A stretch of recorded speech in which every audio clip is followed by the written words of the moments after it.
আলহামদুলিল্লাহ আলহামদুলিল্লাহি ওয়া কাফা ওয়া সালামুন আলা ইবাদিহিল্লাযীনা ইসতাফা আম্মা বা'দ ফাআউযু বিল্লাহি মিনাশ শাইতানির রাজীম বিসমিল্লাহির রহমানির রহিম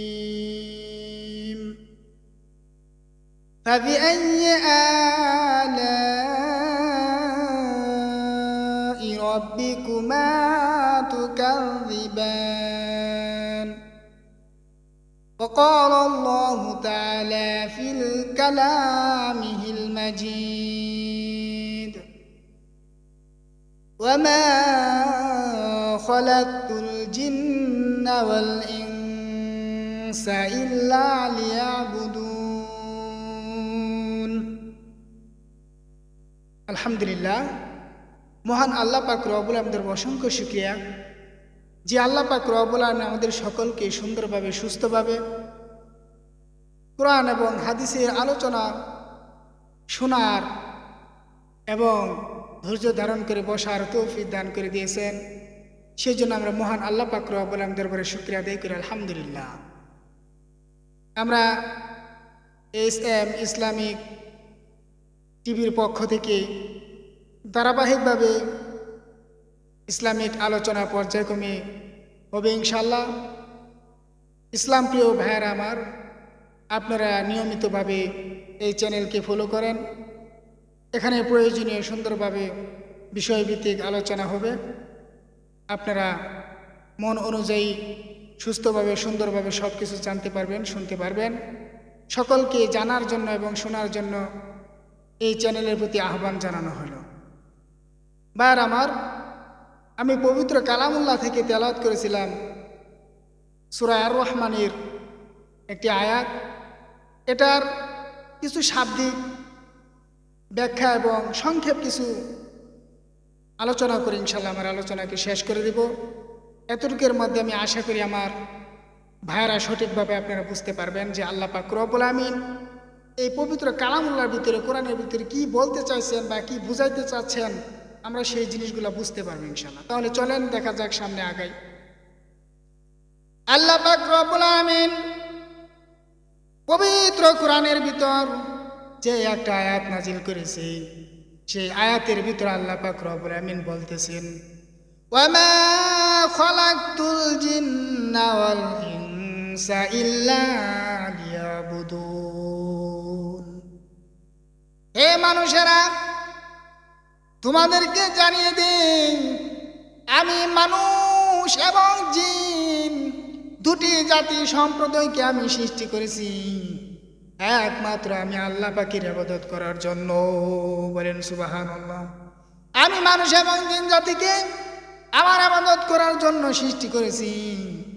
যেই সমস্ত মানুষ আমার ইবাদত বন্দেগী দুনিয়ার জমিনে করবে, কাল কিয়ামতের দিন তাদের জন্য শুধু সফল কাম আর সফল কাম, তাদের জন্য আরাম আর আয়েশ, সমস্ত কিছুর ব্যবস্থাপনা আমি আল্লাহ করে রেখেছি। বলেন সুবহানাল্লাহ। আল্লাহ পাক রব্বুল আমিন মানুষদেরকে ডাক দিয়ে বলেন, হে দুনিয়াবাসী, তোমরা ভালো করে শুনে রাখো, যদি দুনিয়ার জমিনে আমার ইবাদতগুলো যদি সুন্দরভাবে তোমরা না করে থাকো, আমার হুকুম পালন করা বাদ দিয়ে তোমরা যদি মানুষের হুকুম পালন করতে থাকো, নিজেদের মন মতো যদি দুনিয়ার জমিনে চলতে থাকো বান্দা, তাহলে সে জান্নাতের বিনিময় তোমরা জাহান্নামের স্থান ভোগ করতে হবে। বলেন নাউজুবিল্লাহ। এই জন্য আল্লাহ পাক রব্বুল আমিন বলেন, আমি তোমাদেরকে জান্নাতে যাওয়ার জন্য সুন্দরভাবে আরাম আয়েশের ব্যবস্থা করেছি। যদি বান্দা দুনিয়ার জমিনে আমি আল্লাহর ইবাদতগুলো তোমরা করো, তাহলে অবশ্যই তোমাদের দেওয়া সেই জান্নাত, তোমাদের দেওয়া সেই নাজ নিয়ামত তোমরা জান্নাতে ভোগ করতে পারবা। মনে রাখবে হে বান্দারা, ভালোভাবে মনে রাখবে বান্দা, যদি তোমরা আমার হুকুম পালন না করো, তাহলে কিন্তু সে জান্নাতের বিনিময়ে তোমরা সেটা কোনোদিন পাবে না। সে জান্নাতের পরিবর্তে তোমাদের স্থান হবে কিন্তু কঠিন জাহান্নাম। বলেন নাউজুবিল্লাহ। সেটাই হবে তোমাদের জাহান্নাম। দুনিয়ার জমিনে যারা আমি আল্লাহর হুকুমগুলো পালন করবে, আমি আল্লাহর সন্তুষ্টমূলক কাজ করবে, আবাদত করবে, আমি তাদের জন্য জান্নাতের ব্যবস্থা রাখছি, বলেন সুবহানাল্লাহ। আর যারা আমি আল্লাহ পাকের সেই দেওয়া সুন্দর নিয়ামত ভালো কাজ যারা না করবে, আমার তাসবিহ তাহলিল যারা না গুনবে, তাদের জন্য সেই নিকৃষ্ট স্থান, সেটাই হচ্ছে জাহান্নাম। তারা সেই জাহান্নামের উত্তপ্ত আগুন এবং কঠিন আযাব শাস্তি তারা ভোগ করতে থাকবে, বলে নাউজুবিল্লাহ। বার আমার, বন্ধুরা আমার, আপনাদের প্রতি আমি দৃষ্টি আকর্ষণ করে বলছি, ও দুনিয়ার মানুষেরা, তোমরা দুনিয়ার লোভে পড়ে, দুনিয়ার মায়া চক্র পড়ে মহান আল্লাহর হুকুমকে ছেড়ে দিও না। কারণ এমন একদিন আসবে রে ভাই, এমন কঠিন পরিস্থিতি তোমার হইবে, যেদিন আল্লাহ ছাড়া আর তোমার সামনে দাঁড়ানোর কোনো কেউ থাকবে না। আল্লাহ পাক রব্বুল আলামিন পবিত্র কোরআনের ভিতরে ডাক দিয়ে বলে, ইয়াউমা ইয়াফিরুল মারউ মিন আখিহি ওয়া উম্মিহি ওয়া আবিহি ওয়া সাহিবাতিহি ওয়া বানিহি। হে মানুষ, এমন একদিন সময় তোমার আসবে যেদিন তোমার সন্তান তোমার কাছে থাকবে না, যেদিন তোমার বাবা তোমার কাছে থাকবে না, তোমাকে অস্বীকার করবে। তোমার সন্তান বলবে আমার পিতা ছিল না, তোমার মা বলবে আমার কোনো সন্তান ছিল না, তোমার স্ত্রী বলবে আমার কোনো স্বামী ছিল না, তোমার সমস্ত কিছুই বন্ধু বান্ধব সব কিছু তোমাকে অস্বীকার করতে থাকবে। আল্লাহ পাক রব্বুল আমিন বলেন, এমন এক সময় তোমার চলে আসবে রে বান্দা, সেদিন তুমি কাউকে খুঁজে পাবে না। সেই দিনটার নাম হলো ইয়াউমাল কিয়ামা, হাসরের দিন, ইয়াউমাল মাহশুর, বিচারের দিন। সেদিন আমি আল্লাহ পাক রব্বুল আমিন বান্দার সামনে উপস্থিত হয়ে বলবো, হে বান্দা, কে আমার জন্য কি আমল করেছো বলো। সেদিন তোমরা কোনো জবাব দিতে পারবে না। যারা আমি আল্লাহর হুকুম দুনিয়ার জমিনে পালন করবে, যারা আমি আল্লাহর হুকুমকে দুনিয়ার জমিনে মানবে, যারা নামাজ পড়েছে, যারা রোজা রেখেছে, যারা আমি আল্লাহর হুকুমগুলা দুনিয়ার জমিনে পালন করেছে, নিয়মিত যাকাত প্রদান করেছে, হজের সময় হজ করেছে, পিতা মাতার খেদমত যারা সুন্দরভাবে করেছে, আমি আল্লাহর নবীর আদর্শ অনুযায়ী যারা চলেছে, নবীর সুন্নতকে যারা অনুসরণ করেছে, নবীর মাথার টুপি যারা মাথার ভিতরে পরিধান করেছে, নবীর আদর্শের পোশাক যারা গায়ে লাগাইছে, নবীর আদর্শ অনুযায়ী যারা চলছে, আজ তাদের জন্য কোনো ভয় নাই। ওয়ালা খাউফুন আলাইহিম ওয়ালা হুম ইয়াহজানুন। ওই সমস্ত বান্দার কোনো চিন্তা নাই, কোনো ভাবনা নাই, কোনো টেনশন নাই। বান্দা, দুনিয়ার জমিনে তুমি আমি আল্লাহর হুকুম পালন করেছো, আরামের ঘুমকে হারাম করে দিয়ে তুমি নামাজ পড়েছো, দুনিয়ার মানুষের চাহিদা পূরণ করা বাদ দিয়ে বান্দা ঠান্ডা পানি দ্বারা উজু করে আমি আল্লাহর কুদরতি পায়ে তুমি সেজদা করেছো। বান্দা, তুমি আমাকে দুনিয়ার জমিনে স্মরণ করেছো, এই জন্য আমি আল্লাহ পাক রব্বুল আমিন তোমার জন্য আজকে জান্নাতের সুনিয়ামতের ব্যবস্থা করে রাখলাম, বলেন সুবহানাল্লাহ। আল্লাহ পাক রব্বুল আমিন ডাক দিয়ে বলে, হে আমার মুমিন ঈমানদার বান্দারা, তোমরা কোথায়, তোমরা কোথায় আছো বান্দারা?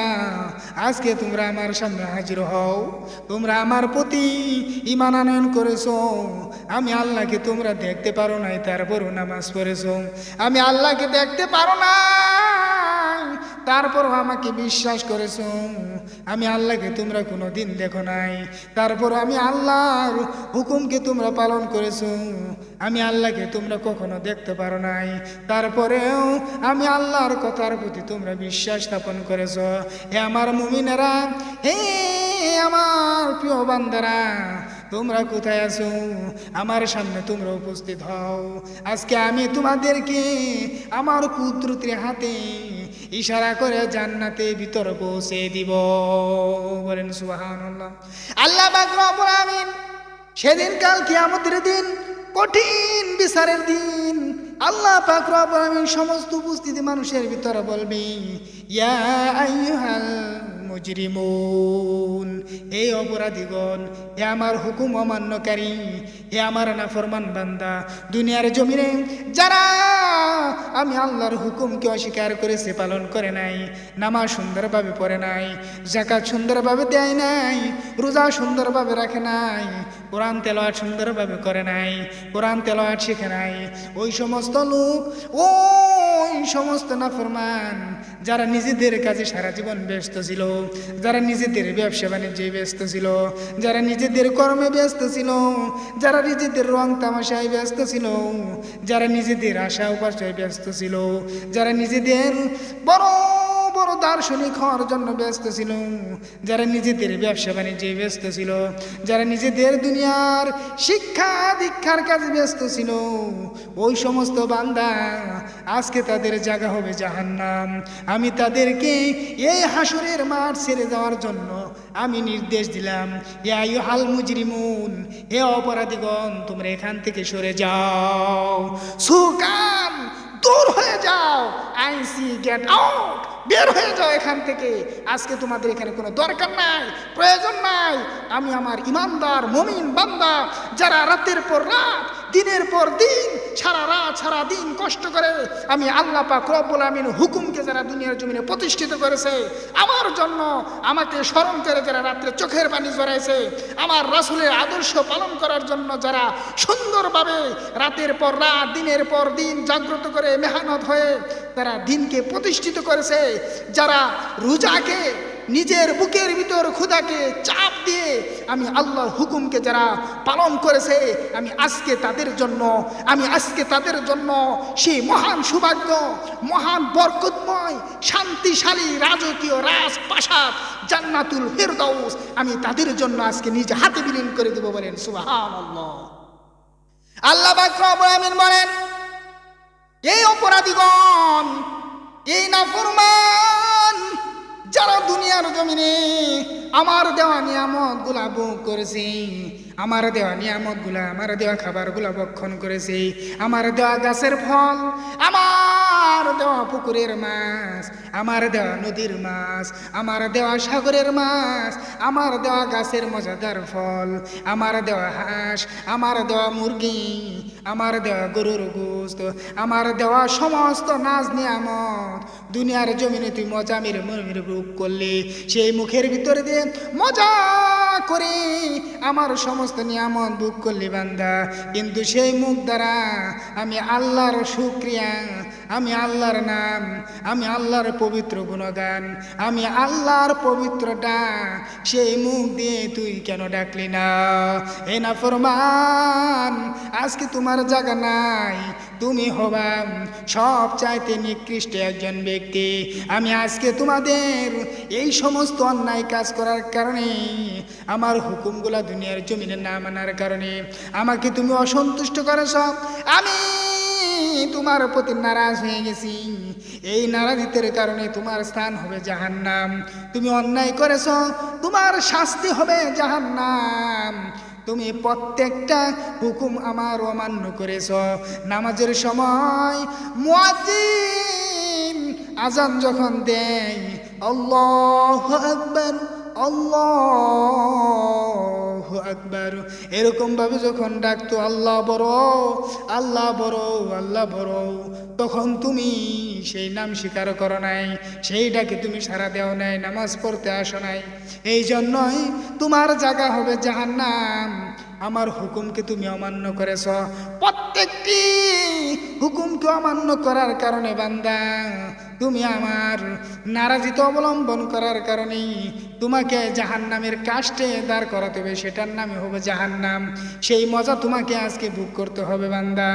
এই জায়গার নাম হবে সবচেয়ে নিকৃষ্ট একটা স্থান, জাহান্নাম। বার আমার ভালো করে চিন্তা করে দেখেন, আল্লাহ পাক কত সুন্দর আসমান দিয়েছেন, কত সুন্দর জমিনের ব্যবস্থা করে দিয়েছেন, কত সুন্দর সূর্যের ব্যবস্থা করে দিয়েছেন, চন্দ্রের ব্যবস্থা করে দিয়েছেন, কত সুন্দর গাছপালা, সব কিছু আল্লাহ পাক দান করেছে। উদ্দেশ্য হলো একটাই, বান্দারে দুনিয়ার জমিনে থেকে তুমি আমার ইবাদত করবা, আমি আল্লাহর পবিত্র নাম তোমার পবিত্র জিহ্বার ভিতরে তুমি জপবা, আমি আল্লাহ খুব খুশি হব, আমি আল্লাহর শান্তি লাগবে, আমি আল্লাহ খুশি হয়ে তোমাকে জান্নাতের ভিতরে প্রবেশ করায় দিব। কিন্তু বান্দা সেই নাম তুমি না জপে তুমি দুনিয়ার সমস্ত কাজ কাম, দুনিয়ার সমস্ত পাপিষ্ট মানুষের নাম নিতে নিতে তোমার জবানকে তুমি নষ্ট করে ফেললা, তোমার দেওয়া গোটা হায়াতকে তুমি ধ্বংস করে ফেললা। এখন মৃত্যুর সময় তুমি আমার কাছে এসে বলো আমি তোমার বান্দা, আল্লাহ আমাকে তুমি জান্নাতের ব্যবস্থা করে দাও। হে বান্দা, এটা সম্ভব না, এটা কোনোভাবেই সম্ভব না।